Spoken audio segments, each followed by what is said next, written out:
जैसे भेष में, जैसे परिवेश में रहूं। नमो अरिहंते, नमो अरिहंते, नमो अरिहंत कहूं। जिस शाने से, जिस नाम से, जिस जाने में रहूं। नमो अरिहंते, नमो अरिहंते, नमो अरिहंत कहूं। जिस प्यारे से, जिस ख्वारे से, जिस संसार में रहूं। नमो अरिहंते, नमो अरिहंते, नमो अरिहंत कहूं। जिस ध्यान से, जिस सम्मान से, जिस जहान में रहूं। नमो अरिहंते, नमो अरिहंते, नमो अरिहंत कहूं।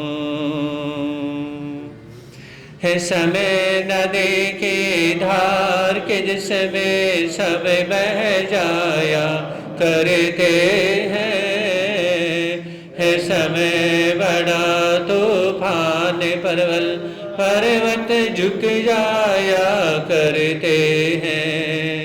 अक्सर दुनिया के लोग समय में चक्कर खाया करते हैं।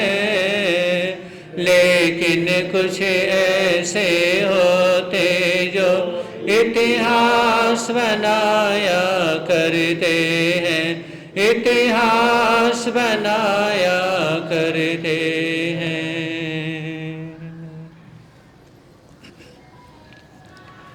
चरण तीर्थंकर शरमण भगवान महावीर स्वामी के चरणों में कोटि से वंदन अभिवंदन। पूज्य गुरुदेव के पावन चरणों में असीम आस्था के साथ कोटि से वंदन अभिवंदन। धर्म प्रेमी बंधुओं, सुनेंगे आप लोग 5 वर्ड्स, 5 शब्दों के संबंध में। तस्वीर, तकलीफ, तकदीर, तरसीफ और तरतीब।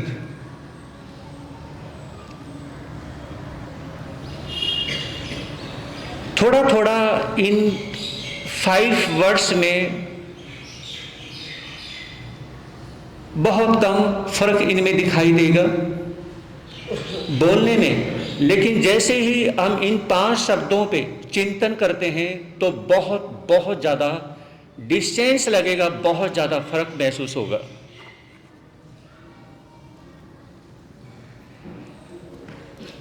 अमृत पीने वालों को देव कहते हैं और जहर पीने वालों को महादेव कहते हैं। अपने कर्म काटने के लिए अनेकों कष्ट सहते हैं और पब्लिक को सुखी करने के लिए खुद ज्ञान हासिल करते हैं और उनको भी ज्ञान देते हैं। उसे तीर्थंकर कहते हैं। और जो जिंदगी में नोक झोंक सुख दुख को समझते हैं, बर्दाश्त करते हैं, जहर और अमृत दोनों एक साथ पीते हैं, उसे पतिदेव कहते हैं।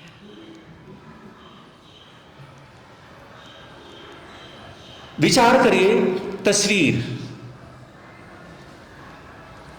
आपकी इमेज, इमेज का बनना, तस्वीर का बनना बहुत डिफिकल्ट होता है, बहुत मुश्किल होता है, इतना आसान नहीं होता। इसको दार्शनिक लहजे में, शास्त्र के लहजे में और आपकी नजरों के लहजे में अगर समझा जाए, जैसे आप कहते हैं ये बच्चा मेरे पे गया है, किसी बच्चे की शक्ल माँ से मिलती है और किसी बच्चे की शक्ल पिता से मिलती है, किसी की मामा से मिल जाती है और किसी की बुआ से मिल जाती है। इमेज क्या बनती है? इमेज। याद रखें, माता पिता यानी जो पति पत्नी है, बहुत ज्यादा स्नेह, गूढ़ स्नेह, जिन्हें हम शास्त्र की भाषा में कहते हैं गूढ़ राग, ऐसा गूढ़ राग हस्बैंड वाइफ दोनों के बीच में होता है। और जहां क्रोध, मान, माया, लोभ लाइटली हो जाते हैं, तो वहां पर क्या होता है? जो संतान पैदा होती है, उस संतान की इमेज दोनों के नूर से बन जाती है। गौर फरमाइएगा बात पर, इमेज बन जाती है। और विचार करिए, उस इमेज के अंदर, जैसे आप कहते हैं ना कि फलाने व्यक्ति का चेहरा सफेद हो गया है ना, तो उसका चेहरा सफेद होता है जहां उस व्यक्ति ने झूठ बोला है, छल कपट किया है। यहां पर इमेज के अंदर संस्कार दिखाई दे जाते हैं माता और पिता के। जो संस्कार हैं, आप किस चीज से दुखी हैं बताएंगे? मैंने आपसे एक सवाल किया है, आप किस चीज से दुखी हैं? एग्जाम्पल, आपके पास पैसे की कमी नहीं, एग्जाम्पल, आपके पास संतान से कोई दुख नहीं है। समझ रहे हैं? ध्यान से सुनना बात को, इसका आंसर बहुत डीपली है, बिल्कुल हटके आंसर है इसका। आपको हस्बैंड वाइफ, घर में भाई बहन, मम्मी पापा, सास ससुर, बच्चों से किसी से दुख नहीं है। आपको किसी से दुख है ही नहीं, फिर भी आप सुखी नहीं हैं। क्यों? पैसे की कमी नहीं है। पैसे की कमी नहीं है तो बिजनेस है ही उसके पास। एग्जाम्पल, आपकी लाइफ में किसी प्रकार की कमी ही नहीं है, सारी प्लस पॉइंट, सब कुछ अच्छा ही अच्छा है, और फिर भी आपको एक चीज की जरूरत पड़ती है। बताएंगे किस चीज की जरूरत पड़ती है?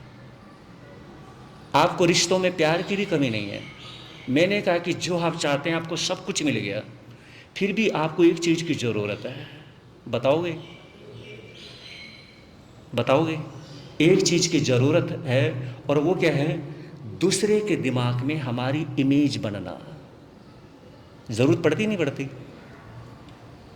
क्या वो इतने साइलेंट कैसे हो गए? जरूरत पड़ती नहीं पड़ती? आपका इंप्रेस, क्या बोलिए, आपका इंप्रेस दूसरे के माइंड में पड़ना, यूं समझिए आपकी इमेज बनना। इमेज को कौन बनाता है? आप बनाते हैं या सामने वाला बनाता है? बताइए, ये तो आंसर दे ही सकते हो। ना आप बनाते और ना सामने वाला बनाता। अब बताओ आंसर क्या होगा? आपका इंप्रेस, आपके संस्कार, वो इमेज बनाते हैं। जो आर्टिकल जो व्यक्ति होते हैं ना, यही बात है। मेरे क्वेश्चन बिल्कुल सिंपल हो गए, लेकिन आंसर देना आसान काम नहीं है, लोहे के चने चबाने जैसा है। विचार करिए कि जो संस्कार होते हैं, जो उसकी एक्टिविटीज होती हैं, जो उसकी हैबिट्स होती हैं, ये इमेज बनाती हैं सामने वाले के माइंड में। आप नहीं बनाते, आपसे कुछ नहीं होता। आपका कोई एड्रेस, फोन नंबर लेना कोई नहीं पसंद करता। समझ रहे हैं? आपसे बात करना कोई नहीं पसंद करता। आप सोचे कि मुझसे कोई बात करना पसंद करता है, दिमाग से निकाल दीजिए, कोई नहीं पसंद करता।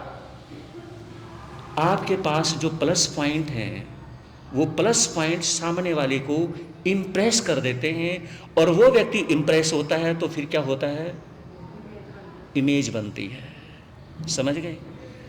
ये इमेज, और मेरा पहला जो शब्द है वो कौन सा है, तस्वीर, इमेज, फोटो। ये जो तस्वीर है, ये जो इमेज है, याद रखें, सामने वाला आपकी इमेज बनाता है। अगर एक व्यक्ति अपनी इमेज खुद बनाना शुरू कर दे तो क्या होगा? मेरे परमात्मा भगवान महावीर यही कहते हैं, जिस व्यक्ति को जो खुद आर्टिकल बन गया, जो खुद आर्टिस्ट बन गया, कोई चंद्रमा पे जाता है, कोई कहीं जाता है, वो उसका आविष्कार करता है, लेकिन मेरे भगवान ही ऐसे पैदा हुए हैं, मेरे महावीर, मेरे तीर्थंकर ऐसे हुए हैं जो कहते हैं आप आर्टिस्ट बन जाओ, लेकिन अपने बन जाओ। इसलिए मेरे परमात्मा ने जो मुद्राएं दी हैं वो किसी ने नहीं दी। मेरे परमात्मा ने जितना मेडिटेशन दिया है वो किसी ने नहीं दिया। मेरे परमात्मा ने जो आत्मा की इमेज बनाने के लिए जो ज्ञान दिया है, वो इमेज बनाने वाला ज्ञान किसी भी परमात्मा ने नहीं दिया। वो कहते कि आप अपने ही आर्टिस्ट बन जाइए। अगर आप अपने नहीं बनते हैं, और अपनी बनानी कितनी मुश्किल है ना? कोई कलाकार है, वो दूसरे की फोटो तो बना सकता है, और अपनी बनानी हो तो किस तरह मुश्किल है। लेकिन अपनी फोटो लेना बड़ी मुश्किल है। तो ये कहते हैं कि आप जब अपने विचारों में जब हैप्पी कूल हो जाते हैं, तो उसमें आपकी फोटो बनती है। विचार करिए। ये कहते हैं जीते जी हर इंसान के अवगुण दिखाई देते हैं, और मरने के बाद में हर किसी के गुण दिखाई देते हैं। और ये गुण क्या है, ये अवगुण क्या है? ये भी तो इमेज ही है। जो गुण है, जो अवगुण है, जो माइनस पॉइंट है, जो प्लस पॉइंट है, ये इमेज है। काश अगर हमें जीते जी किसी व्यक्ति के प्लस पॉइंट दिखने शुरू हो जाएं, जीते जी किसी व्यक्ति की खूबियां दिखाई देनी शुरू हो जाएं, जीते जी किसी व्यक्ति की उसकी हैबिट्स पसंद आनी शुरू हो जाएं, तो बहुत बहुत अच्छा हो। लेकिन हमें जीते जी कभी किसी के प्लस पॉइंट नजर ही नहीं आते। तस्वीर नहीं बनती है। दूसरा शब्द है तकलीफ, क्योंकि आज भी इन पे प्रकाश डालेंगे, कल भी डालेंगे। तकलीफ, परेशानी है ना? तकलीफ जो है, जब हम दूसरे की तकलीफ को अपना समझते हैं तो उस समय हम उसके हो जाते हैं। जब हम दूसरे की जिंदगी का उसका साथ देना शुरू कर देते हैं, हम उसके हो जाते हैं। भगवान महावीर यही हमें फरमाते हैं कि आपकी जिंदगी अपने लिए है ही नहीं। आपकी जिंदगी अपने तब तक है जैसे भगवान महावीर ने केवल ज्ञान के दर्शन की प्राप्ति की कि मैं जब तक किसी को ज्ञान नहीं दूंगा, जब तक मुझे केवल ज्ञान के दर्शन की प्राप्ति नहीं होती, है ना? लेकिन गोशालक को उन्होंने ज्ञान दिया था। समझ रहे हैं? ये भी प्रॉमिस था, मैं ज्ञान नहीं दूंगा किसी को भी, लेकिन गोशालक को ज्ञान दिया था। लेकिन चाहे वो मजबूरी में दिया था। ये कहते हैं कि तकलीफ, यानी कि अगर आपको दूसरे व्यक्ति की तकलीफ समझ में आती है, आप दूसरे के साथ में स्टैंड होते हैं, दूसरे के साथ में खड़े होते हैं, तो उस व्यक्ति को भी आपकी तकलीफ बिना बताए समझ में आनी शुरू हो जाएगी। अगर आप दूसरे को समझना ही नहीं चाहते हैं, आप दूसरे को साथ में लेके चलना ही नहीं चाहते हैं, तो आप ना तो अपनी तकलीफ समझा सकते और ना दूसरे की तकलीफ को समझ सकते हैं। आगे आता है तकदीर। तकदीर इसे कहते हैं, किस्मत भी कहते हैं, इसे भाग्य भी कहते हैं, इसे सौभाग्य भी कहते हैं, इसे महावीर की भाषा में कर्म भी कहते हैं। समझ रहे ना? तो जो तकदीर है, याद रखें, जैसी तकदीर मिली और आपकी तकदीर अच्छी है, कभी अपनी तकदीर को, तकदीर क्या है? पिछले जन्म का कर्म। तकदीर क्या है? किस्मत क्या है?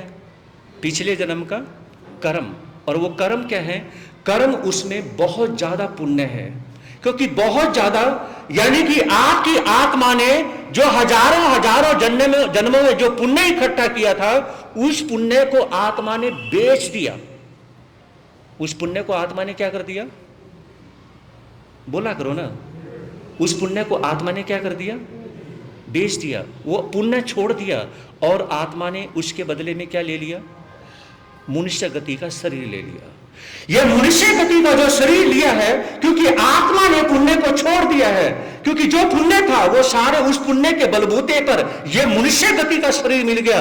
अब जैसे ज्ञाता धर्म कथांक सूत्र में आता है कि जो चार शेठ जी की जो बहुएं थी, उन चारों बहुओं में जो चौथी रोहिणी नाम की जो बहू थी, उसने जो जरा से चावल के दाने मिले थे, है ना, कितना ज्यादा चावल पैदा कर लिया था। धान के दाने मिच्छामी दुक्कड़म, गुरुदेव ने याद दिलाया। मैं पहले भी जो कहानी सुनाई तभी भी गुरुदेव ने याद दिलाया था। मिस्टेक हो जाती है, गुरुओं का आशीर्वाद है। तो गुरुदेव ने फरमाया धान के दाने, तो उसमें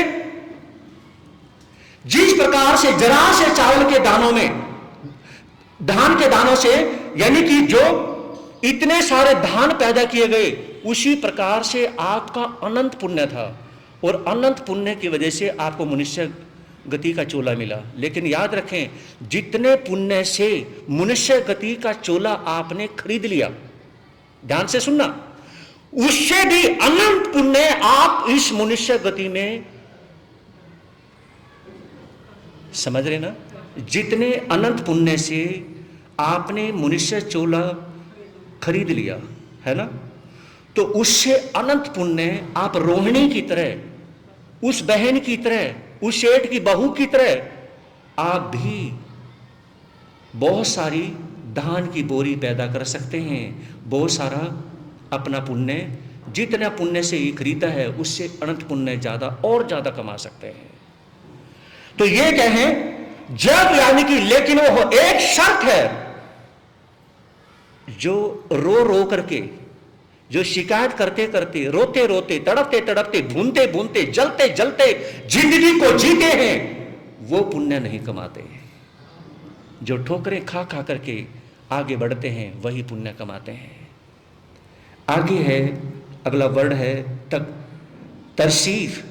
जैसे आप किसी को कहते हैं तरसीफ लाएं, लेकिन महावीर की भाषा में पधारें।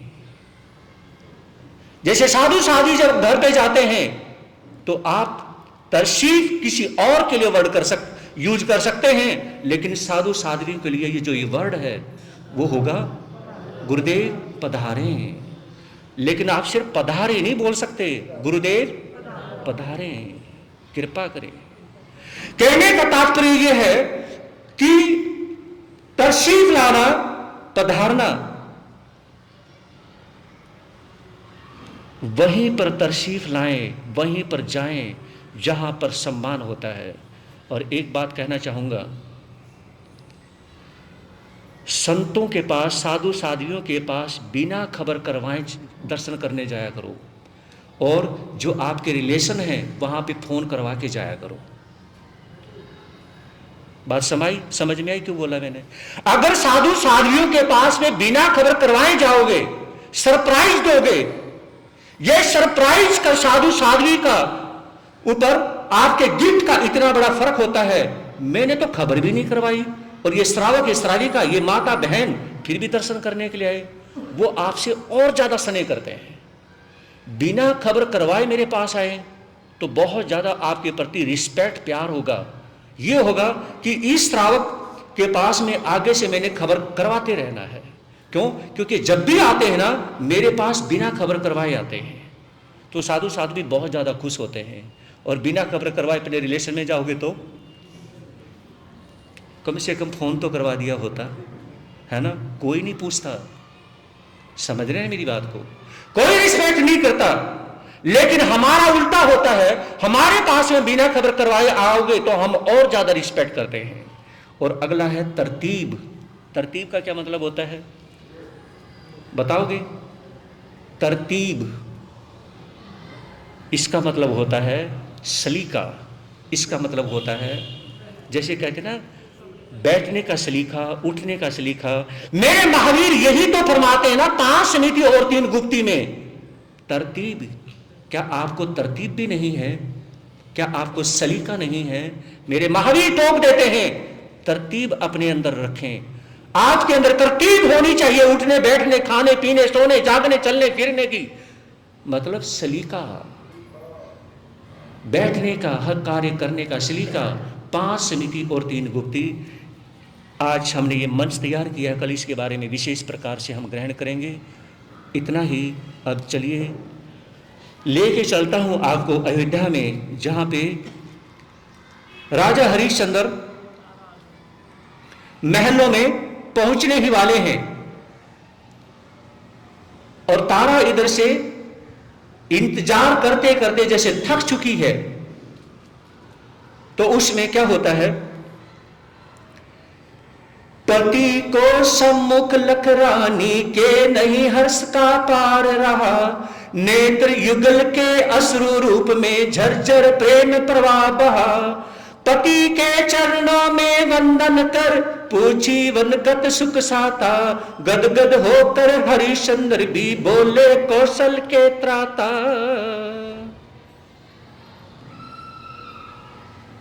उसमें राजा हरिश्चंद्र महलों में पहुंचते हैं और किसी नौकर चाकर को ये नहीं कहा कि जाकर के आप तारा को बोल दो।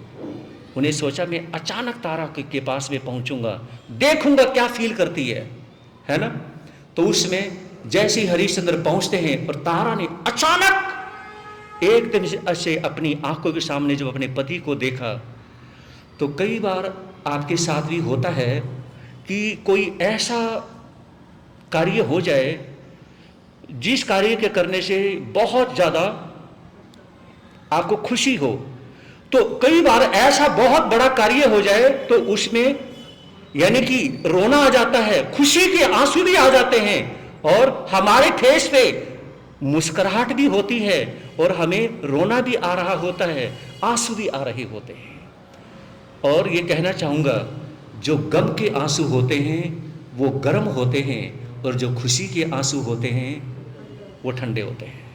सच्चाई है ये, वो ठंडे होते हैं। तो कई बार इतनी खुशी हो जाती है कि दामन में ना समाए, और वो इतनी खुशी होने के बाद में तारों जैसे तारा देखा और कहा कि पतिदेव, मैं कोई सपना देख रही हूं या सच में मेरे सामने आ गए हैं? अरे तारा, मैं सच में आपके सामने ही तो हूं ना तारा, सामने ही तो हूं। तारा भाग करके झट से अपने पति के चरण छूती है और नमस्कार करती है, दोनों गले लग जाते हैं। पूछा पतिदेव कैसे हो, कैसे हो आप? हरिश्चंद्र ने कहा, और तारा रो रही है, खुशी के आंसू भी आ रहे हैं। लेकिन उसमें तारा के आंसुओं को अपने प्यार के दामन से पोंछने की कोशिश करते हैं। अरे तारा, और अपने उत्तरी वस्त्र उस अंगोछे से तारा के आंसू पोंछते हुए कहने लगे, तारा मैं तो बिल्कुल ठीक हूं। अरे मुझे क्या परेशानी है? आपने देखो क्या हार बना रखा, देखो। रो कौन रहा है? कौन रो रहा है? आप ही तो रो रही हो ना। मैं तो हंस रहा हूं, मुझे कोई दुख थोड़ी ना है। अगर मुझे कोई दुख होता तो फिर क्या होता? मैं भी आपकी तरह रो रहा होता, है ना। अरे पगली कहीं की, किस लिए रो रही हो? तो उसमें हरिश्चंद्र उन्हें चुप कराते हैं और कहने लगे, तारा इसमें आपकी क्या गलती है? नहीं पतिदेव, वाकई गलती तो मेरी ही है। मैंने बहुत बड़ी गलती की है कि आपको भेज दिया। तारा सच में कहूं, आपने मुझे वो ज्ञान दिया तारा, वो ज्ञान दिया है जिससे मैं वंचित रह जाता। जिस ज्ञान से मैं यानी कि हमेशा उसके अभाव में मैंने अपनी नगरी को ही दुश्मन बना लिया था। जब ये कहा ना, तारा को और ज्यादा जोर से रोना आ गया। कहने लगे कि तारा, मुझे पता चला कि नगरी में एंट्री करने के बाद में किसी प्रकार से सारी जो न्यायशिला थी, जो न्याय प्रणाली थी, वो सब कुछ खत्म हो गया। और ये हरिश्चंद्र बोलते जाते हैं और तारा और जोर से रोती जाती है। देखिए, अभी बच्चा खेल रहा था और खेलते खेलते उसे रोना आता है तो मां याद आती है, और जब बच्चा रो रहा हो और सामने से मां आ जाए तो बच्चा और जोर से रोता है ना। अब मुझे प्यार करने वाली मेरी मां आ गई है। और तारा भी ऐसे जोर से रो पड़ी, नहीं संभाल पाई अपने आंसुओं को, उसमें विचार करती है। यही तो मैं समझाना चाहती थी ना, यही मैं समझाना चाहती थी। बोलती नहीं है वो, जैसे उसकी बरसती ही सावन के महीने की तरह वो बारिश होती है, उसकी आंखें कहना चाहती हैं, पतिदेव मैं अपने आंसुओं से आपकी इस अज्ञानता को धोना चाहती थी ना। और तारा रो पड़ती है और लास्ट पे कहने लगी, पतिदेव मैं यही चाहती थी, मुझे बुरी मत समझना, मुझसे नाराज मत होना मुझसे। अगर आप नाराज हो गए ना तो मैं बर्दाश्त नहीं कर पाऊंगी। सच्ची में मैं बता रही हूं, आपके जाने के बाद में आपकी निशानी के रूप में मेरे पास बेटा तो था, लेकिन बेटे से प्यार करते हुए भी मुझे वो सुखानुभूति नहीं हो रही थी, क्योंकि मुझे दुखानुभूति हो रही थी कि मैंने अपने पति को जंगल में भेज दिया। राजा हंसने लगे। दुख तो अपनी पत्नी को देख करके उसे भी हो रहा है, लेकिन उसने विचार किया मैं अगर मैं रो पड़ा ना तो तारा और ज्यादा रोने लगेगी, इसमें तारा को संभालना है। राजा हंसकर बोले, तुम तो बड़ी विलक्षण हो रानी, स्वप्न लोक की व्यर्थ कल्पनाओं से क्या आनी जानी। पक्षादिक वन प्रतिवन घूमा, देश के पशु पक्षी नाना, किंतु तुम्हारा स्वर्ण पुछ मृग देख न पाए क्या पाना। तुमसी बुद्धिमती नारी क्या कभी असंभव हट जाने, गुप्त रहस्य क्या इसमें बतला दीजिए हम भी तो जाने। तारा हंसकर, हरिश्चंद्र हंसकर कहने लगे, अरे तारा तुम तो वैसे ही पागलपन में रो रही हो, मेरे से ज्यादा बुद्धिमान हो, मेरे से ज्यादा समझदार हो, और सुनो कौन से स्वप्न लोक में आप भ्रमण कर रही हो जो रोने लग गई। अरे पगली कहीं की, मेरी बात सुनो, आप तो यहां महलों में बैठी हो, है ना, तपस्या करके बैठी हो, और मैं वहां पर हर रोज ताजे ताजे फल खाता हूं, हर रोज फल खा रहा था। और देखिए पशु पक्षियों के बीच में इस प्रकार से जैसे मुझे एक नई फैमिली मिल गई हो, जैसे मुझे एक नया परिवार मिल गया हो तारा। और तारा सच कहूं, जब मुझे आपकी याद आती ना, मुझे दुख नहीं आता था, मुझे तो हंसी आती थी। उसे हंसाने की कोशिश कर रही है वो। कई बार आप भी कोशिश करते होंगे कि यानी कि कई बार पत्नी को बहुत सारी चीजें ला के भी दे दी फिर भी उसका नाक चढ़ा हुआ है, उसको सोने की चैन ला के दे दी फिर भी चढ़ा हुआ है, तो फिर आप उसे मीठे बोल करके क्या है हंसाने की कोशिश करते हैं। चैन दे दी अब तो हंस ले, है ना, क्यों, उसे लगता है कि मैंने कही थी 10 तोले की और ये लेके 5 तोले की, है ना। तो चैन देने के बाद भी कई बार वो है ना उल्टी या तो रोएंगे या गुस्सा करेंगी, और फिर आप हंसाने की कोशिश करते हैं। इसी तरह से हरिश्चंद्र हंसाने की कोशिश कर रहा है और कहने लगे कि सुनो बात ये है, मुझे जब भी हंसी आती ना, मैं बताऊं क्यों हंसता था, वो ना आपका वो सोने का हिरण मुझे दिखाई नहीं दिया कहीं भी, तारा कहीं नहीं दिखाई दिया, पता नहीं कहां चला गया। और ये जब जैसे ही हरिश्चंद्र मजाक करने लगे तारा को हंसी छूट गई। मैंने कहा था ना नहीं दिखाई दिया, आपको दिखाई दिया। और जैसे ही तारा को हंसी आई तो उसमें हरिश्चंद्र को खुशी हुई कि तारा हंसने लगी, क्योंकि जो अपने पार्टनर से सच्चा प्यार करता है वो उसे रोते हुए, कभी मेरा साथ भी दे दिया करो, उसे वो रोते हुए नहीं देख सकता, बस वो देख नहीं सकता। तो उसमें हरिश्चंद्र कहने लगे, एक बात कहूं तारा, वैसे आपने कमाल कर दिया, इतना दिमाग मेरा कभी नहीं चलता। मुझे शिक्षा भी दे दी, मुझे महलों से भी निकाल दिया और मुझे सोने के हिरण के पीछे भी लगा दिया, है ना। वाकई बड़ी बुद्धिमती हो। प्राण प्रिय वन भूमि का सुंदर साज सजाना है, वन यात्रा के परम को जीवन पथ में लाना है। यहाँ पे उपाध्याय प्रवर श्री अमर मुनि जी महाराज साहब जो आगरा वाले हैं, उनको आगरा वाले के नाम से जाना जाता है। तो यहाँ पे वो गुरुदेव फरमा रहे हैं कि सुनो ध्यान से, जिसने हमेशा ही, ये आपके भी मतलब की बात और हमारे भी मतलब की है, दोनों के मतलब की बात है, मतलब साधु साध्वी और श्रावक श्राविका, कि जिसने जिंदगी में कभी जंगलों में जाकर के नहीं देखा, समझो उसकी जिंदगी का 50% अनुभव खत्म हो गया। समझ रहे? एक कवि हुए हैं यूपी के, एक अच्छे कवि हुए, मुझे उनका नाम याद नहीं आ रहा है। तो वो अच्छी कविताएं लिखते थे, लेकिन मैंने उनकी जो कविता पढ़ी थी ना, वो 6th क्लास में पढ़ी थी, मुझे उनका नाम नहीं याद आ रहा। उन्होंने एक कविता लिखी थी और जिस उस कविता में उन्होंने लिखा था कि मैं नजदीक से शेर के दर्शन करना चाहता था, और मैंने क्या किया, जंगल में पेड़ के ऊपर एक इस प्रकार से ठहरने का, बैठने का एक सिंहासन सा बनाया, और शेर ने मेरे ऊपर कई बार अटैक किया। वो पेड़ पे चढ़ नहीं पाया, तो लंबी छलांग लगाने की कोशिश करी, मुझे मारने की कोशिश करी, लेकिन मैं मर नहीं पाया। और उसमें मैं लगभग 3-4 दिन तक पेड़ के ऊपर बैठा रहा, भूखा रहा। मैं नजदीक से और अटैक करते हुए शेर को देखना चाहता था। और ये उसकी रियलिटी में उसकी कहानी थी, और ये कहानी भी और उसने पोएम भी उसने बनाई, तो ये पढ़ने का मेरा मौका मिला। तो कहना चाहूंगा, तो यहां पे उपाध्याय प्रवर भगवान श्री अमर मुनि जी महाराज साहब फरमाते हैं, क्योंकि उन्होंने भी जंगलों में बहुत विहार किए हैं, और गुरुदेव के साथ में जब हमारे भी 2015 में साधु सम्मेलन में इंदौर जाना हुआ, तो जंगलों से भी हमारा निकलना हुआ, समझे नहीं। और यहाँ पर गुरुदेव फरमाते हैं क्या, कि जिसने कभी जंगलों में जाकर के नहीं देखा, समझो उसका 50% जिंदगी का अनुभव खत्म हो गया।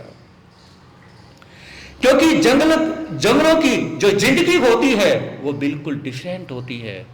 यहाँ पर सारी चीज़ों की मौज होती है, और वहाँ पर बिल्कुल डिफरेंट होता है। जंगलों में जब 2015 में विहार चल रहे थे, तो उसमें यानी कि बिल्कुल पत्थरों पर, कंकड़ों पर भी हमें क्या है, सोने का मौका मिला। और जहाँ पर रेलवे लाइन है, उसके 4 फीट दूरी पर भी सोने का मौका मिला। जहाँ पर कोई फाटक नहीं, कुछ नहीं, खेतों से यानी कि रेलवे लाइन जा रही है, और ये यानी कि एमपी में, तो वहां पर उसके बिल्कुल 4-5 फीट दूरी पे सोने का मौका मिला।